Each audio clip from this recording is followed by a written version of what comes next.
that, and because when I'm playing live through a PA, you know, those bass notes can really kind of run away with you a little bit. So having that kind of ability to kind of stop.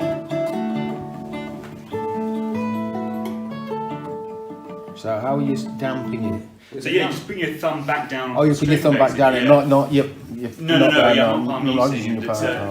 it's like the equivalent of, you know, on a piano having the sustain pedal and being able to kind of control things like that. But it's quite difficult, right? I kind of like found that quite hard at first, kind of because you're adding in a whole other extra motion, which you would usually use to pick the string again. So I ended up kind of like, when I first started, just like doubling up on all my bass notes because I accidentally kind of kept on playing them again. Good for the right hand. It's nice to kind of like work in exercises to try and build that up, that level of control, because I mean the guitar's capable of so much of that, right? And it's often, I think, underexplored. So it's nice to kind of think, okay, well, let's go back to basics and just do a few arpeggios and see if I can get absolutely everything out of what is, in essence, kind of something quite simple. So going back to the idea of the arpeggio, obviously you can kind of use the dynamic training to try and bring up certain melodies within the arpeggio, but then also angle of attack, to going now into tone, and like, you know, obviously there's the differences between dolce up here and ponticello down here and everything in between. Obviously there's a big difference between being really 45 degrees to the string, which is probably where you get the most contact with nail and flesh on string to get that really round, full body sound. And as you kind of like move to become more 90, you can hear the difference, right? So you can kind of like compare, and you can work on some.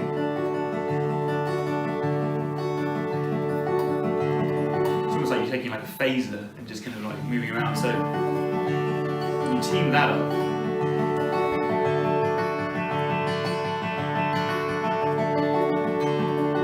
You can get an awful lot out of the guitar, and then kind of like really like messing around with that kind of stuff.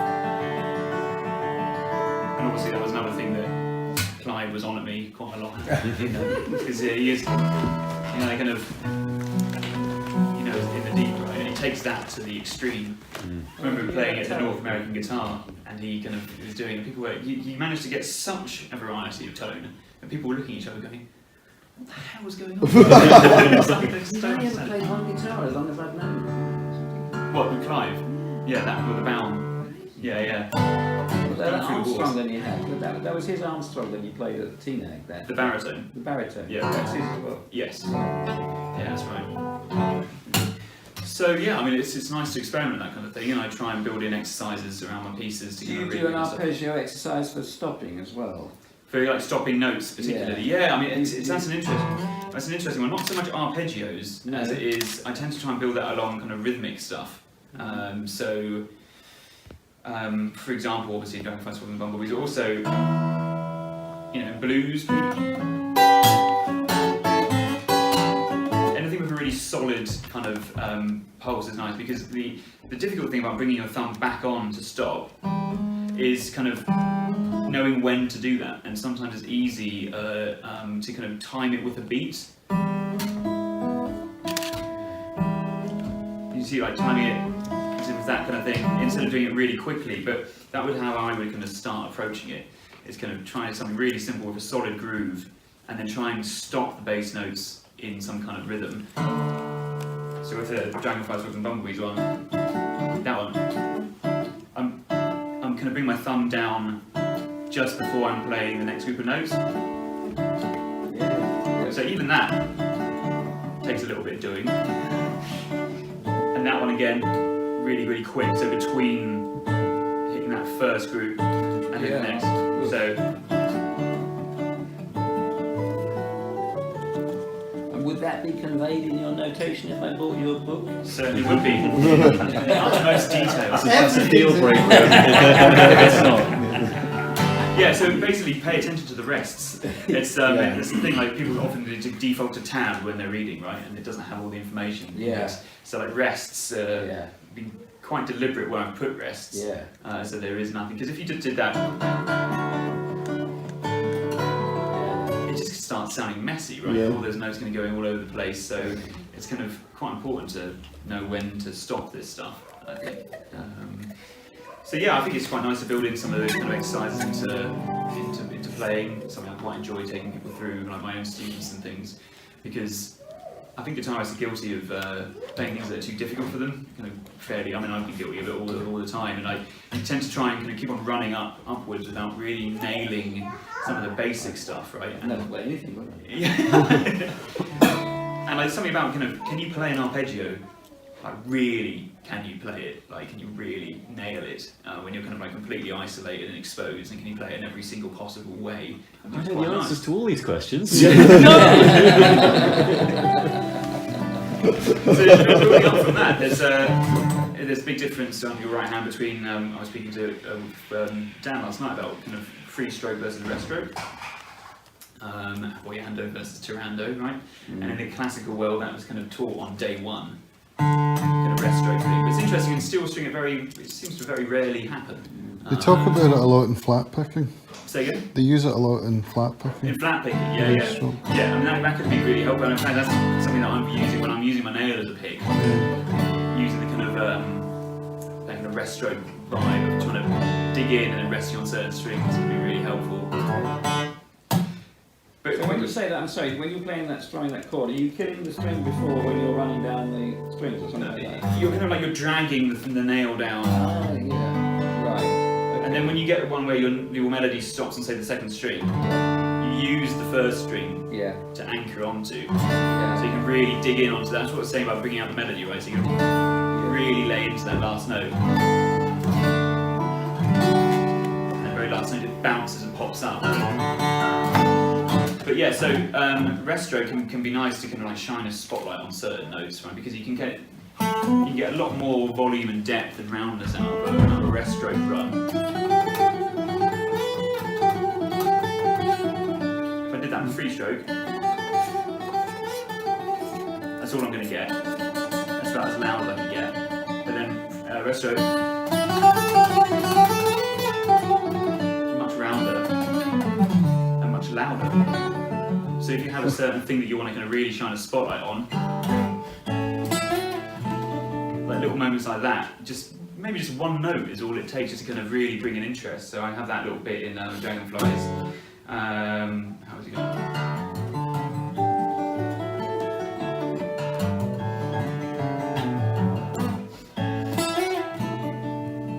So suddenly just a little kind of like explosion of volume and like really nice round sound, which I wouldn't be able to get otherwise.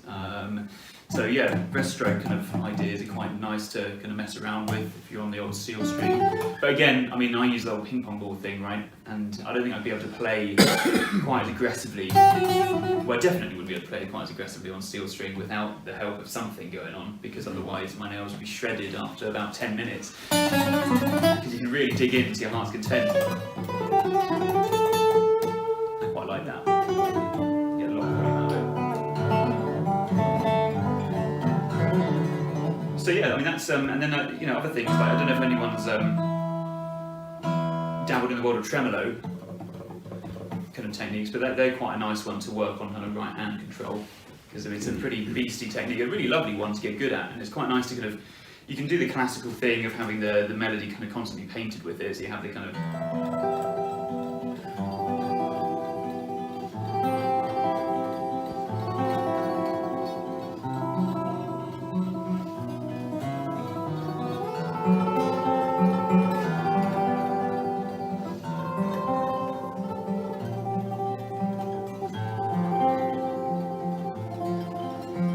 etc.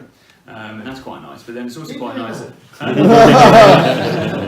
then it's also quite nice to It's nice to hear it not required as alarm. yeah, right. That's the deal. I prefer that one. Do you know that one? No? It's by Barrios. It's called Una limosna por el amor de Dios, which is yeah, rolls off the tongue. But Barrios is great though. He's got some really great. Do you know Barrios? He's a South American composer. But he's got some beautiful music. And that one, I mean, just then it goes into the major at the end and has this amazing.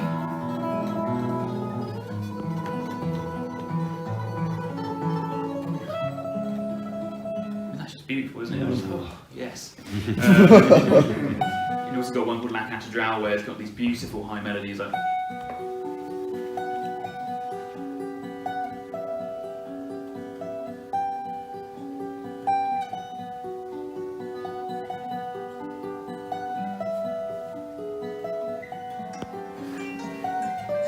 That's it. That kind of thing, because the Barrios is great for that. But tremolo, yeah, so I was saying like, it can be quite nice to kind of, paint it in that way, but it's also quite nice to kind of shove it in to kind of decorate melody. So I have a tune called The Night Watchman where I'm going to have this. So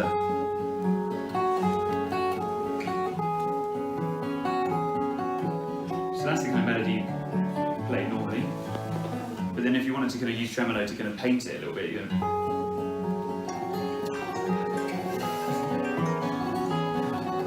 So I'm going to keep it on because I'm making Gordon. No, of course, that's fine. So you can use it just to burst in. Is that Adrian, is it? So Adrian's just arrived. So you can use it just to kind of put bursts of decorative elements into it, like in kind of the folk world, that kind of thing.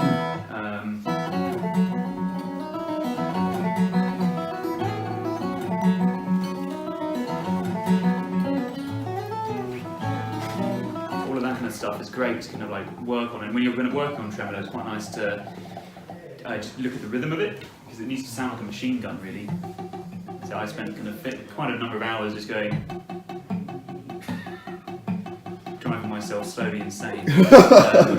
But what's good about that is you can, because there's a temptation in tremolo to have the gallop, where you have this kind of, it's like diddler, diddler, diddler, diddler, that kind of thing, where you're kind of getting that kind of evenness. You're going to get that metronomic kind of thing, and in order to kind of really do that, you then kind of need to get into the grips of what each finger's doing, rather than thinking of it as like just one blur. So then you start accenting certain fingers within it. So you go, then,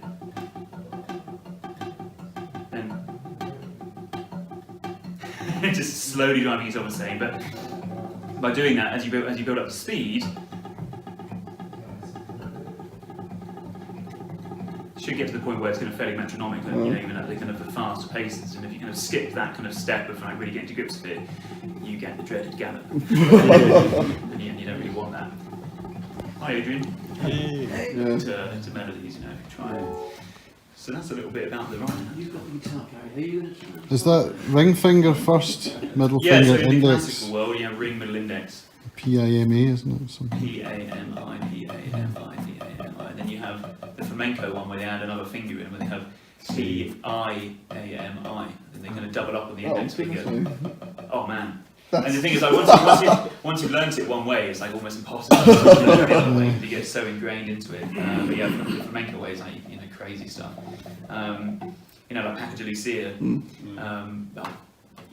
just on another level of tremolo playing. Like he does, Asturias, right? Yeah. He was somehow manages to, in the that bit, he manages, instead of just doing the two notes, which is enough for anyone, he adds in the full tremolo pattern, Oh, goodness. like that, but like that speed. Yeah. Just kind of crazy. Wow. Ridiculous.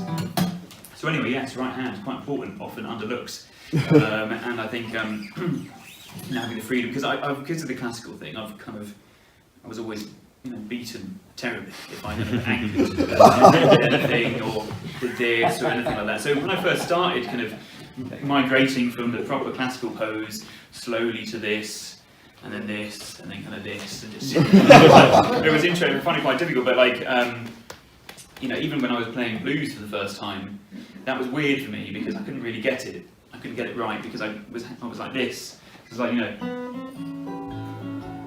it's all very twee, and then, but then as the kind of wrist kind of was able to kind of get lower, you can kind of just snap at the strings a bit more. But I've never been able to actually get my wrist to touch the wood of the guitar. It always just hovers, because as soon as it touches, it's like, ooh, it's about to. Yeah, exactly. So I've always kind of never ever ended up anchoring anything when I'm playing. Do you palm down? Well, if I'm palming bass notes, I'll do that. Yeah. Sure. And you can palm down and not use a finger pick, a thumb pick. You could. That's right. But you find that is possible. Yeah. It is possible. Yeah, sure. Obviously, with the thumb pick, you get more attack. Yeah.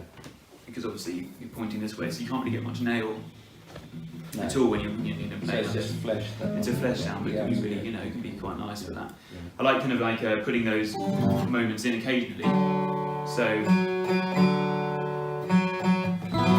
instead of playing like one note, instead of playing like one note, instead of playing a whole passage with palm muting, which is often the way I try to kind of sometimes add in just a palm muted note. So in this kind of blindsided, just to get that sound.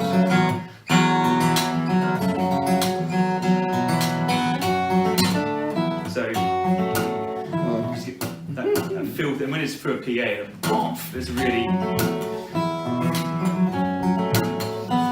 Otherwise, it just has that sound, and I wanted that sound. A bit more rhythmic, a bit more percussive. Did that have the impact on your nose? That's it, that's basically the touch to the nose. Yeah. So yeah, that's the right hand.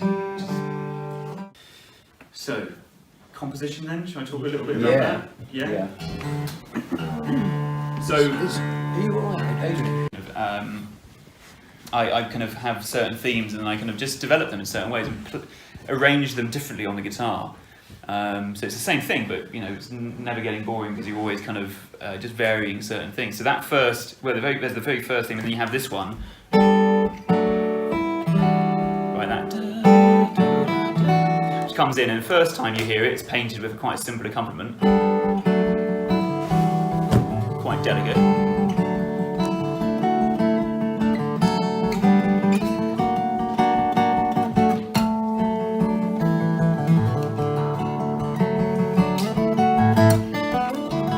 And then the second time you hear it,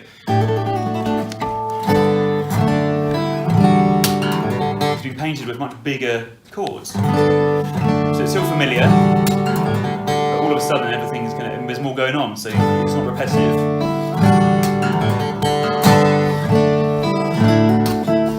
And then just subtle changes in the way you're voicing chords. Like on the very first melody note, there's that, or there's that, and just that ever so slight change can make all the difference in the world.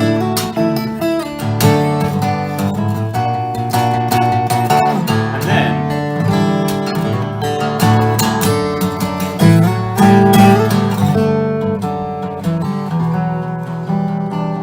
all of a sudden the melody's gone down the octave and then been painted with much darker harmonies. So instead of the kind of still quite kind of twee and happy,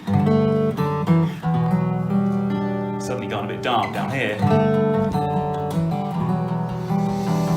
And then quoting that kind of repeating bass line that came in here at the very beginning.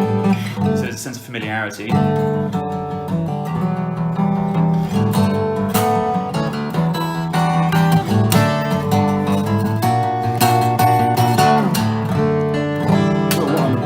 Interested in, do you actually, Clive Carroll famously gets the melody in his head and notates it and then figures out how he's going to play it. I presume your approach is different, or do you compose on the instrument itself, or how does it work? It's a bit of both. Right. Kind of quite often the ideas will come to me kind of from noodling around and having ideas in my head that I then want to experiment with on the guitar. This is a good example of one where I needed to notate things first before in certain areas in order to kind of understand what the hell was going on. Sure. So having this interacting with and then the bass notes, I just needed to visualize it on the page. So I wrote it all out, and then that was the only way I could understand, particularly from a rhythmic point of view, how to get them all working together. Because there's quite a lot going on there, like how they kind of interact with one another.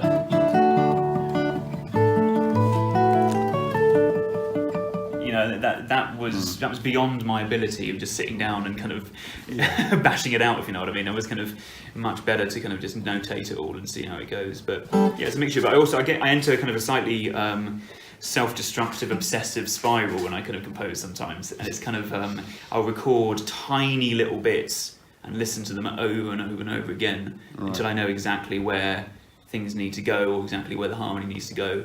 So I'll be like walking around the supermarket with my headphones in, like humming this same tune over and over again, going, what the hell?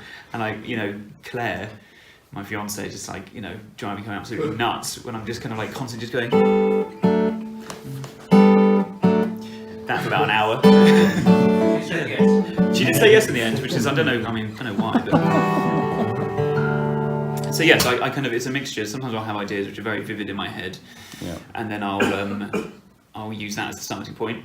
Sometimes it can be, sometimes a piece of music will come to me really quickly, which is always a relief. Like The Night Watchman, I wrote in about half an hour, kind of beginning to end, and it was done. I was like, yes, it's good business. And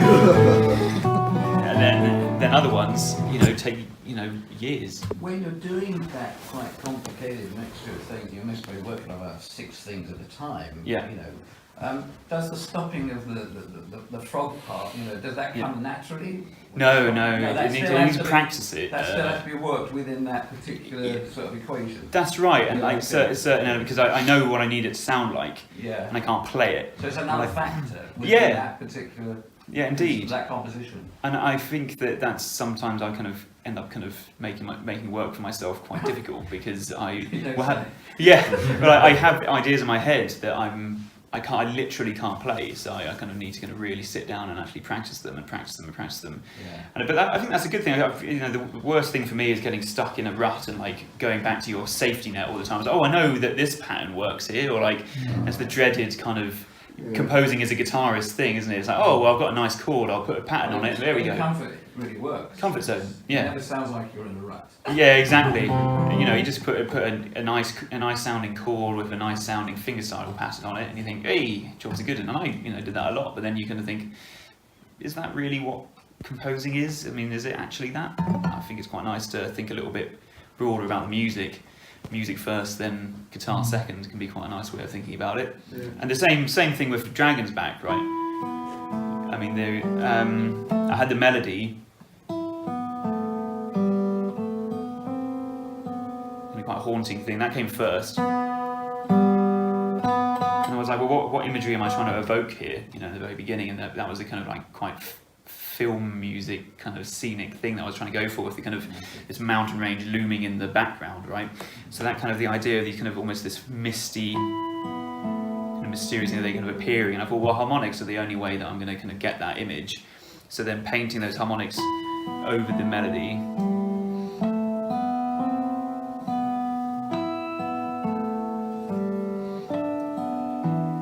That was the way that those kind of mountains were appearing to me in my head.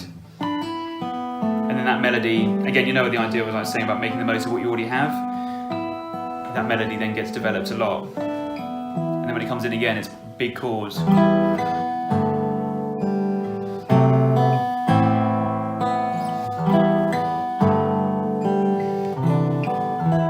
then like massive sounding things just coming from the beginning, and leaving behind some of the rhythm stuff, because again that was another classic kind of multi-part thing. So there's a drone happening here on the third string with the offbeat melody,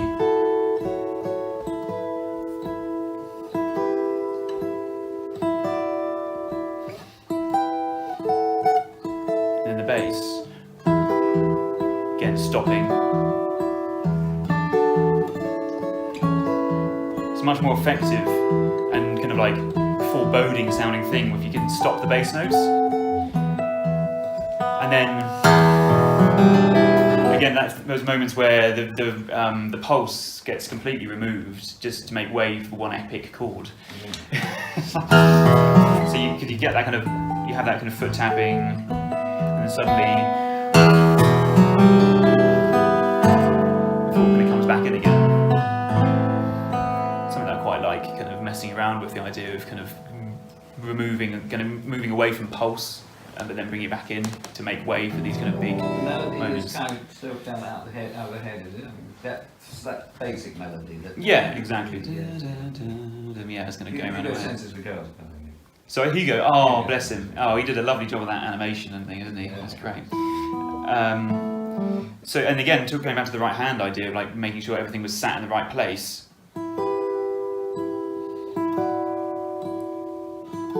Clive drilled me pretty hard on this, making sure that the drone wasn't the focus, especially when the bass comes in.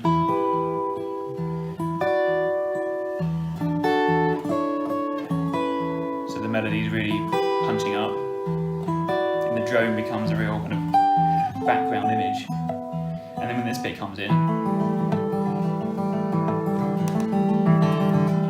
when the melody comes in, making sure it comes down, and then up again. Down again. To make way for melody. So that's the kind of thing that I'm kind of thinking about all the time, but it just takes time, doesn't it? That's the thing. And so it's one of those things. I've recorded the album. I just want to record it again now.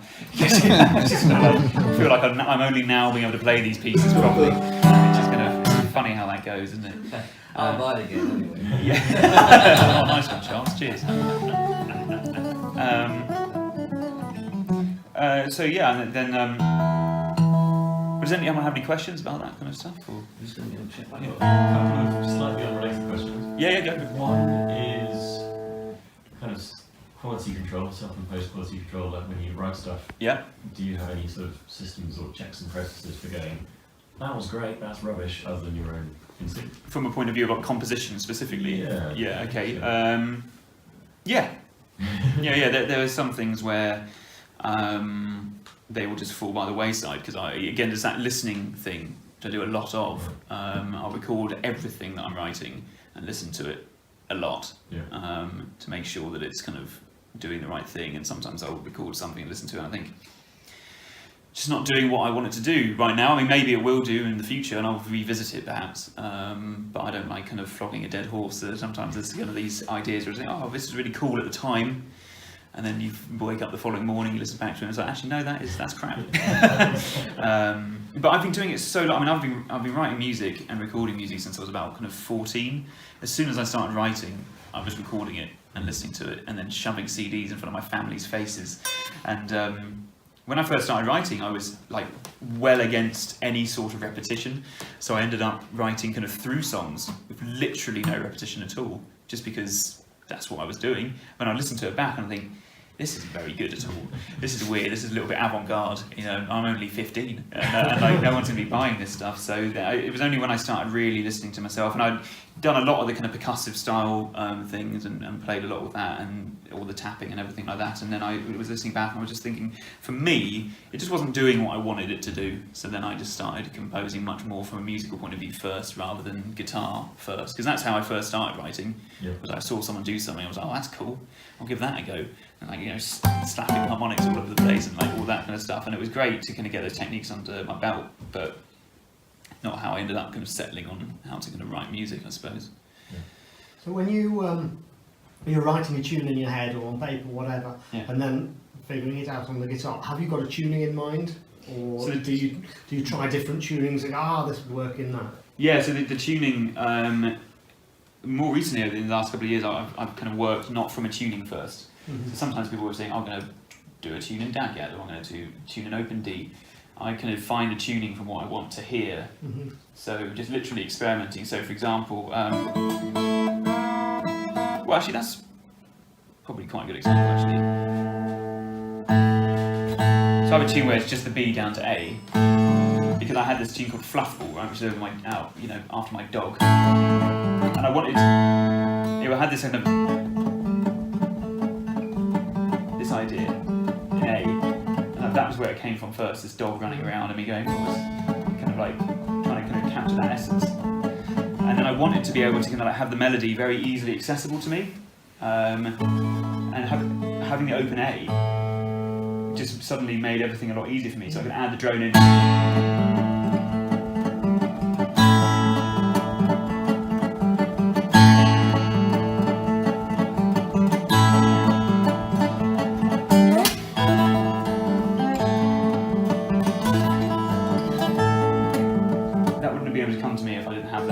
Available to me, so that's where that kind of came from. And then similarly, the Waltz Lighthouse that I played last night, I had this idea of this rhythm that I wanted to be able to paint really easily on the kind of bass, and then make way for some treble melodies. So I was thinking, well, how can I get a satisfactory accompaniment without any kind of fretwork? So hence.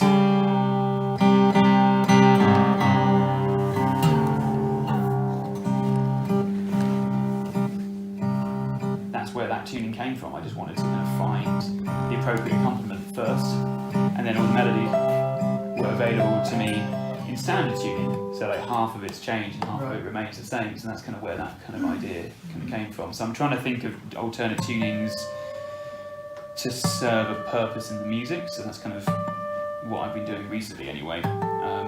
But it has also been fun. I know some people like using alternate tunings just because suddenly all of your preconceptions of what you know, everything, all your comfort zone suddenly get thrown out the window and you have to kind of start from scratch. And that can be quite liberating as well. I know, Chris Woods, he does that a lot. It's like literally every single tune is in a different tuning, which is kind of a bit of a nightmare. But it's he says it just helps him, really kind of get to grips with new, not kind of like falling into the same patterns over and over and over again. So that's the kind of thing. Yeah. So, is there anything else that people want to know about from myself? Is there a particular reason why you picked that type of guitar for doing your instrumental work? This type of guitar, yeah. So it's kind of, this was the first kind of luthier built guitar that I had by Roger up at Filed, and he sent me an email saying, "Looks like you might need a guitar." I was like, "All right, yeah." So he discovered that I kind of was classically trained and was playing steel strings which were anything but, and I never really felt comfortable on them.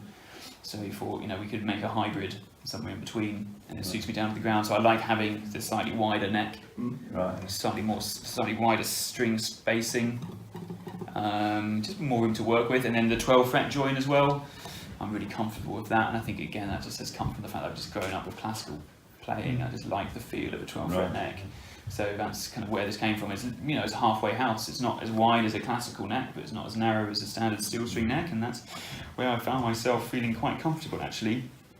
And the other one that I have by him, the nylon string, is kind of like the sister of this, so it kind of feels very similar when I'm swapping between them. So I do like the differences between steel and nylon.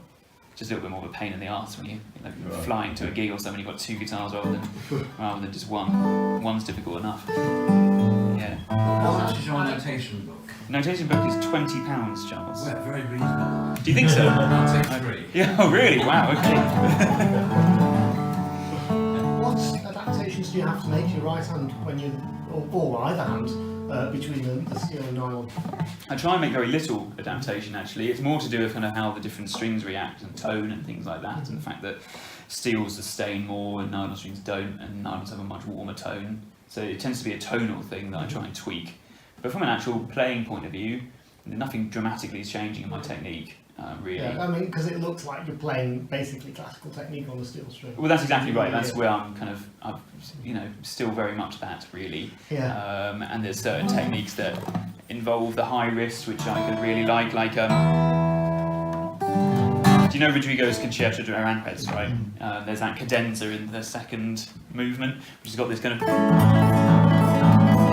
this technique, which is one of these kind of amazing like harp arpeggios, and I really liked that. And that was, there's no way you can do that with a kind of a flat wrist. Yeah. You just can't. You don't have the room to manoeuvre.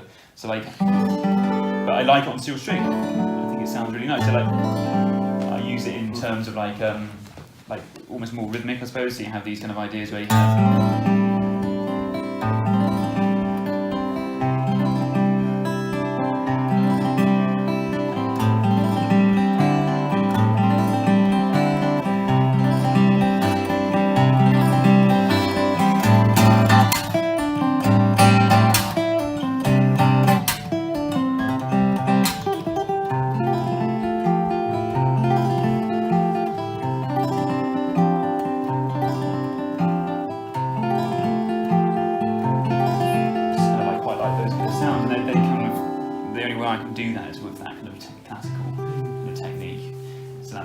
Up kind of mostly, and as I'm trying to get really growly with it, my wrist is kind of pretty high most of the time. Can you break down what's going on there with your right hand? Oh, and this, yeah. So I call it the old pick and drag, right? Because you kind of like you're picking upwards with a very quick arpeggio with thumb, index, middle, ring, for example, and then dragging back with your ring finger with a rest stroke kind of idea, like that. Which is quite nice. Then if you double up on the thumb, you can get really nice melodic kind of.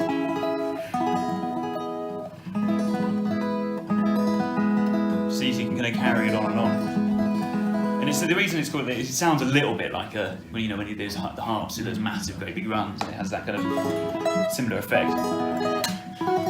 So I do things like that where it's just little bursts of it. Which is quite a nice way of, it's a textural thing really, and I quite like that. On the, but yeah, the first time I came across it was in that kind of Rodrigo concerto. I thought, well, that's a really nice thing. I haven't really seen it being used anywhere else. It's quite nice to try it in a different context, right? Instead of these wacky, great big huge ones, it's quite nice to do little ones because they got a nice delicacy to them, I think. Yeah, try it out. It's fun. You've got a video online breaking down just that technique. I do, yeah. There's a tuition video called The Old Pick and Drag. So yeah. Again, that lots of them are helped by the idea of kind of listening to just the rhythm of it. That's what you want to get, that kind of really kind of like smooth sound with it. It's very easy to like miss a string, or like some of them will be really weak compared to others, so hearing just the rhythm of it can be quite helpful. Yeah, someone said artificial harmonics, right? Have we finished with that? If you were cool, I mean, we could finish up now if everyone's kind of information overloaded. But are we good? Yeah, go for it. Yeah, all right, cool. So artificial harmonics, there's a couple of ways of doing them. There's the thumb and finger, or the finger and finger way. Most people seem to do this on steel string, but this way is also very good because that frees up your thumb for doing melody. But similarly, you might want to do it this way around to do stuff like harp arpeggios, right? So you have the artificial harmonic followed by a normally played note in a kind of repeating pattern.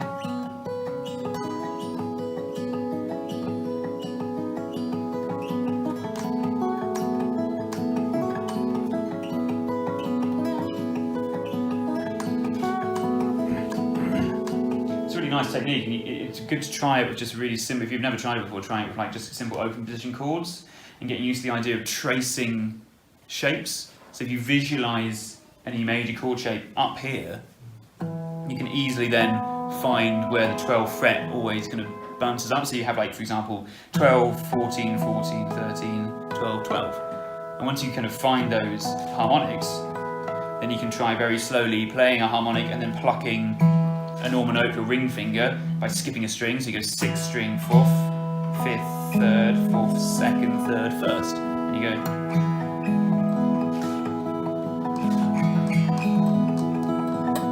Changing chords.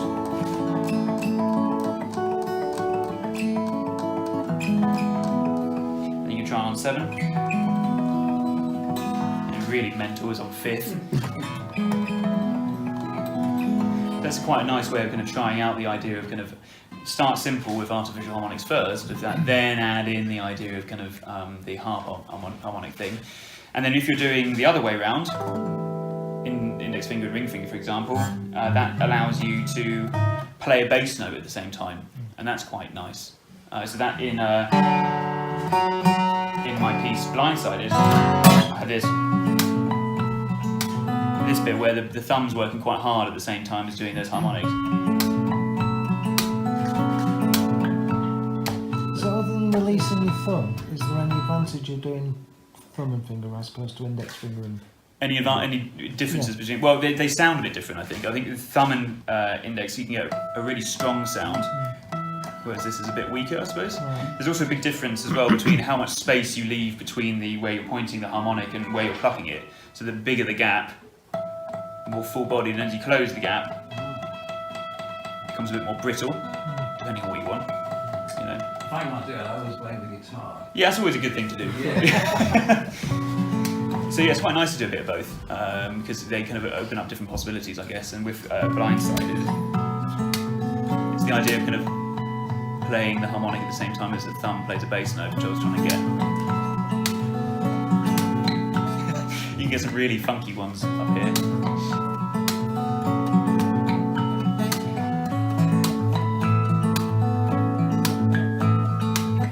So yeah, kind Are you picking with your ring finger for those?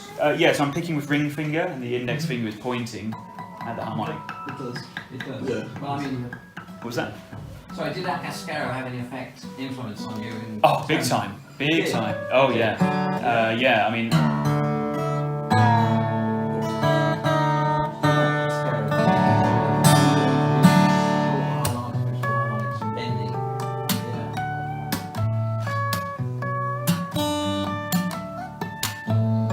when I first heard that, I was like, yes, there we go. Yeah. But that's really good. I mean, I love using that as a tutorial piece because it kind of ticks all the harmonic boxes, right? You have the intro, and then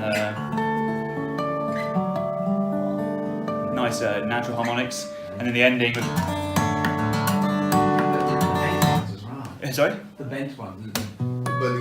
Yeah, yeah. And that blew people's minds. Yeah, I mean, it's pretty cool.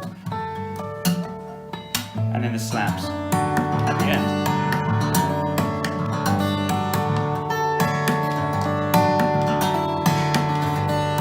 Yeah, it's a great tune, and it's just one that you play a student and they're just like, yeah, let's learn that one. So yeah, Thomas was a big influence on me. I mean, I got tutored by him kind of back at the IGF days. Oh yeah. He kind of, yeah, yeah, that's it, yeah.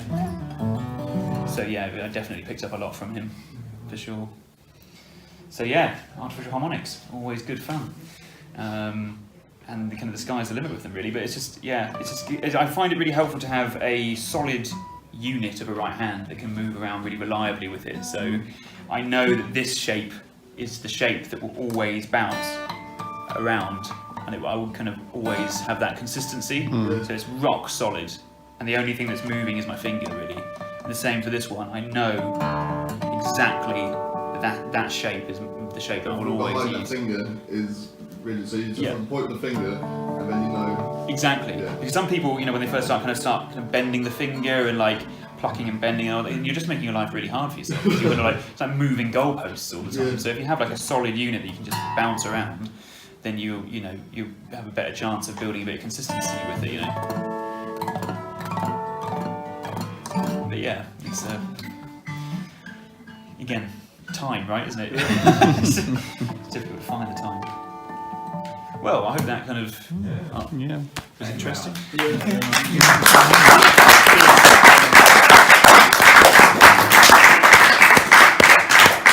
Thanks very much. Nice one. Thanks to Owen.